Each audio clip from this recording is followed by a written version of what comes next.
Okay, so we're going to talk today about planning our scenes out and looking at asset management and using the Maya interface.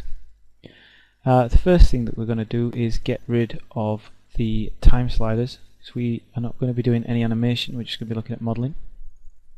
To do this, we're going to hold down the spacebar, press the left mouse button and hold it down, and we're going to move across. I'm going to release the mouse button, move across into this quadrant, hold down the left mouse button and take off the time slider, and you might have to take off the range slider as well, which will be that one as well.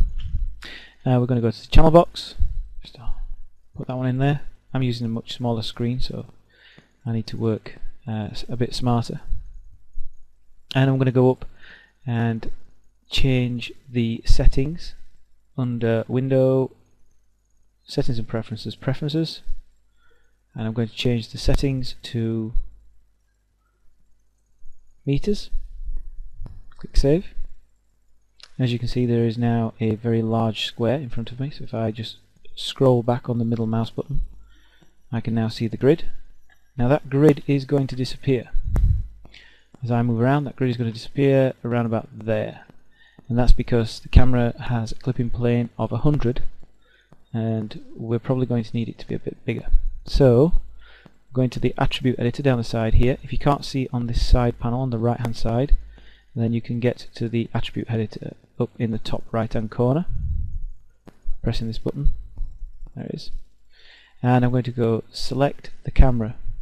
So we're using the perspective camera. We've got the perspective shape, and if we just scroll down, you can see that the far clipping plane has been set to 100.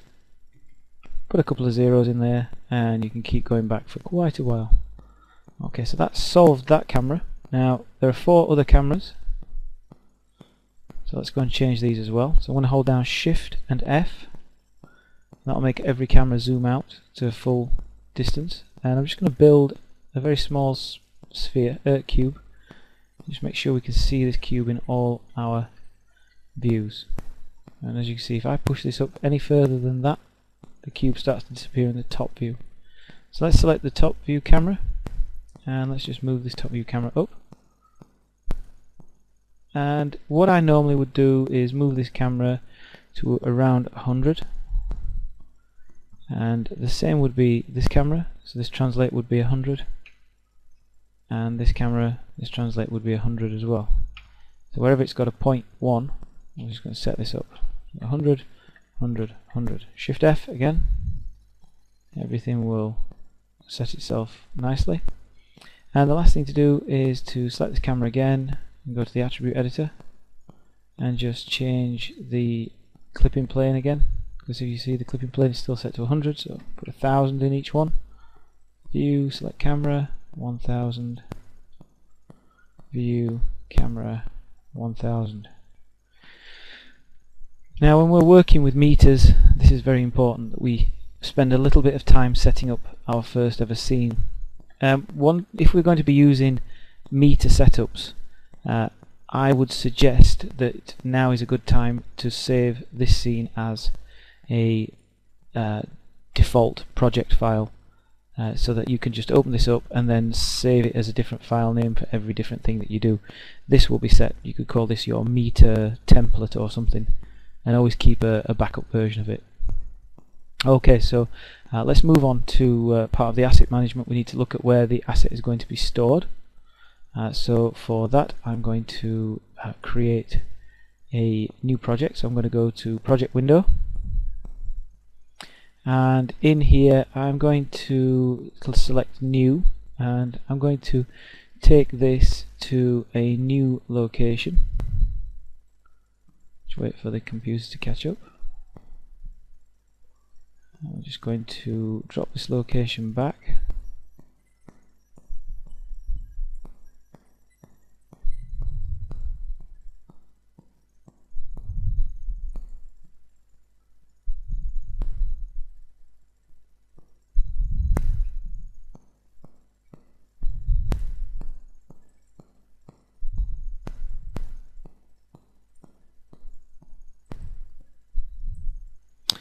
I'm going to select this as the common location, so under common resources, I'm just going to call this our Unity test file.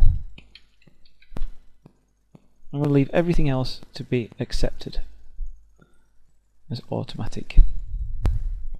And that's been set up, so this is now in our setup file. I'm just going to save the scene. Just click the little save icon, and this should tell us exactly where we're saving it to. If we have a look, and there we can see it's Doncaster College's common resource Unity test file, and it automatically goes in the scenes file. I'm going to save it as a binary file for now, and I'm just going to call this my meter default, and click save. Okay, so now what I want to do is I want to create a grid system, or a corridor. Now each one of these squares on this grid is 1 meter. So if I want to draw out a box in here, I can double click on this box, and I can set these to certain width, height and depth. So let's say I want a depth of a 10 meter corridor, which will be 3 meters high, and it will also be 3 meters wide. And I'll just click this down anywhere, and that is that is set to be my corridor's width, height and depth. So pretty much dead easy to do. Now one of the problems I've got is this corridor, I'll just shade this up, as you can see, is submerged half underground. So I'm going to use my orthographic views to just do a little bit of maintenance on this. I'm going to select the object and select the move tool. I'm going to turn on grid snapping, and I'm going to snap this object up to grid so that it now sits upon the top of the grid plane. Turn off grid snapping, I've done with that, and turn off my tool for movement. So I'm quite happy with that, and as you can see I've now got a translate of 1.5. There's a slight translate on the Z, so I'm just going to zero that out so it doesn't affect the model. And then what I'm going to do is I'm going to start to divide this up. So I want to put a door in. That door is going to be 3 meters tall. So let's have a look. Let's just go into this display. This display does seem not to be.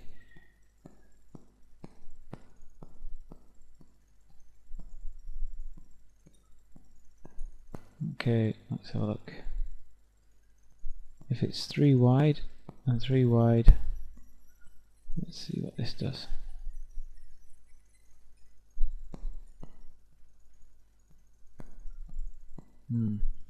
Yeah, the grid system doesn't seem to be correlating to what it is. It seems to be there's 2 for every one, and I think that is because the grid has every 5. So let's put this to every 10 and click apply, and there we go. That's better.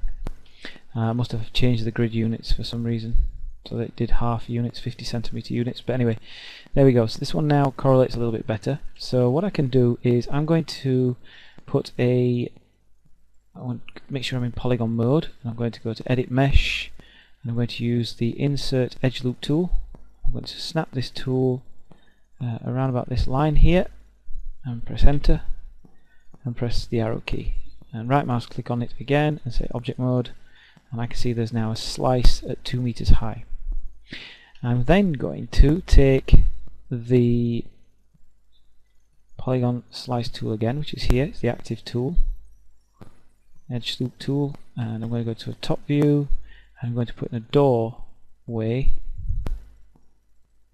there. And this is going to be a door, so I'm going to select this face and this face. I'm just going to extrude them back a tiny bit.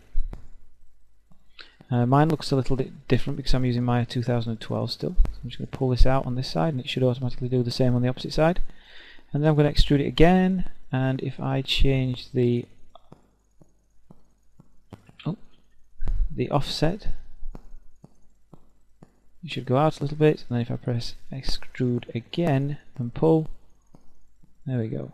So I'm going to press delete, and I now should have that a little portal. I'm looking inside my corridor, here it is. I've got this little like wedge portal just so I can see there's something different going on inside there. Right, now if this was to go into Unity right now, if I go shading, backface culling, I can see that if it went into Unity right now, I would have a big issue because all the normals are pointing the wrong way. So what I need to do is go up to normals and reverse the normal type. Now we should see into this object as if it is in Unity, and this is what we're wanting to get from our object. Okay, so now's a good time for us to just pause there, and we're going to try and export this into Unity. But before we do, we're just going to create some material colors for the floor. So we're going to select the faces on the floor. Okay, we're going to create a shader. So I'm going to hold down the shift button. Sorry, let's get this into the right position. I'm going to hold down the right mouse button over the object. So you can not see this, it goes over the object. So what I will do is switch to hold down spacebar and to go into this top quadrant here and click with the right mouse button, left mouse button. I can bring up the hypershade perspective mode, and this again will look maybe just a tiny bit different from yours. There we go. And what I'm going to do is I'm going to just create a new Lambert. I'm going to rename it straight away. I'm going to call it floor. I'm going to colour the floor in. I'm going to colour it in a nice dark green, like grass. I'm going to go back into the surface and just select those faces again. There we go. So just the floor faces are in. And middle mouse drag and drop. And there we are. I've got a green floor. And that's just because I wanted to be able to see the difference when we're inside Unity of the floor system that we've got in place. So we're going to save this now. This is going to be our first export. So we're going to save the scene as test build.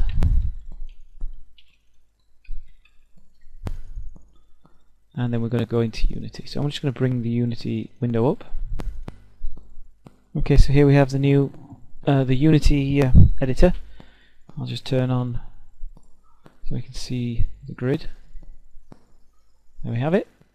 Now, the way this works is if we just bring up a browser window in here, and we will just go to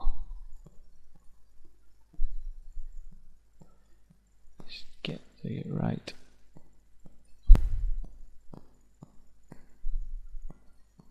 Okay, so here we are in the project folder. This is the project folder right here. And what we need to do is we need to go into the elements folder just to get to Doncaster College, which is in there. And in here we've got the common resource, which should have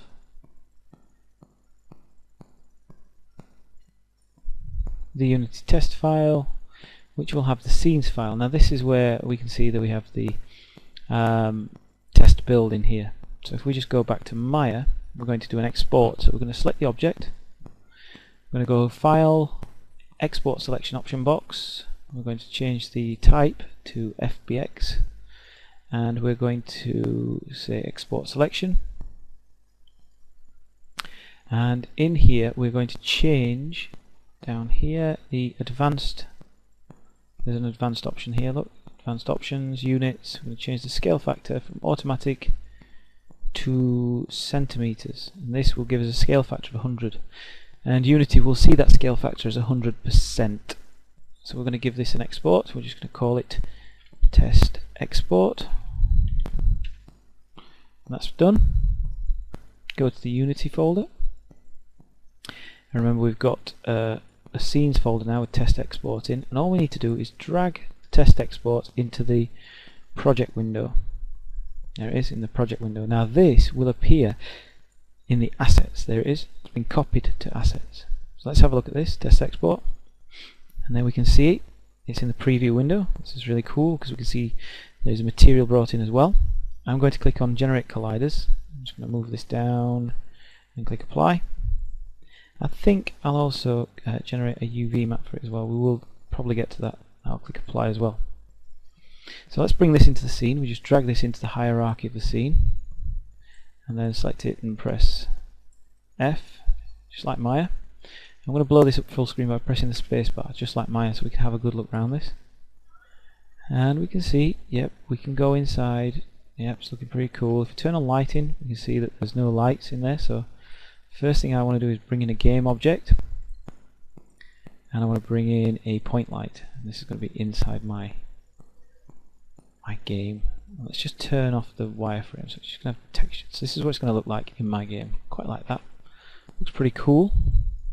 Happy with that. Now let's bring in let's press the spacebar. Let's bring in a controller, a camera controller, so we can have a look around it. So I'm going to right mouse click and go into import package and create character controller.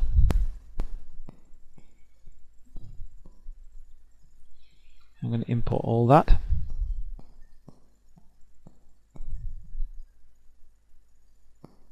It's just going to copy this across. If you do save this to your memory stick, it will take some time to actually build the new data in here. So standard assets, character controller. I'm opening this up with the little arrow. If I double click on this, nothing happens. So it needs to be the arrow that opens it up. First person controller. This is what the first person controller looks like. It's a little it's a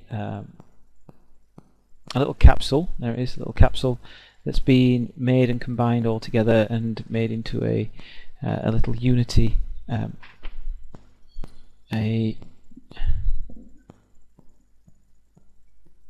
just remember what they called it. A Unity prefab, that's what they called, Unity prefab. And just drag this across. Got this first person controller. It's miles away, absolutely miles. Let's bring it across and down. Now if we've done everything right, if we've done all our sums right, let's just go to an isometric view. The door and the controller should be almost the same height. Okay, this is going to be very difficult to walk around, but never mind. Now we're just going to try this out. Now we're going to press play, and we become the game engine. There we are. We're inside. There's the light. We can wander around. I'm using the keys to wander around, and if I try jumping out of here, I'm stuck because I'm just a little bit too tall. So let's have a look, see if we can fix that. So there's our tallness. You can see we're too tall to get out of that door. With the character controller selected, we can actually change a few little bits and pieces. So for instance, we have a let's have a look, see what we've got in here. Now we might not have as many controls as you have in the, let's go in here, graphics, graphics in that one. No, I don't think I actually get as many controls. Oh wait a minute, so we've got movement in there. Sensitivity, maybe we could change the scale. Let's have a look at this, see if this works. Let's go 0.8, 0.8, 0.8, and press play. Let's see if we can walk out of this. I've changed the scale of this, so this should now be slightly bigger, and oh yes, there we go. Ah! Fall out of the world. So that does work. So let's just swing that back. So changing the scale of the camera controller was a way of getting around that limitation that they put on the free version. There is actually a little script control down here that does allow us. It just doesn't seem to allow us in. Now you can change any of these. You can make things faster or slower. Move in and out. It's very good. Falling speed, maximum falling speed, gravity. All those sort of things are in there, so we can really have a good play around with how the character will walk around inside our world. Okay, I'm going to stop there. That's 20 minutes. So what I want to do is go back to the beginning, and I want to make sure you can build a simple polygon object. Just slice it up using the insert edge loop tool. Do an extrude on some faces, pull those out, and then change the normals around so it's the cube is effectively inside out, and then push on to exporting that object out into the Unity engine and testing, and make sure you get the scale right in the engine. So there's a few things to do, setting the project, quite a few different things to do. If you follow these along, then you'll be well on your way to making the first stages of your game environment.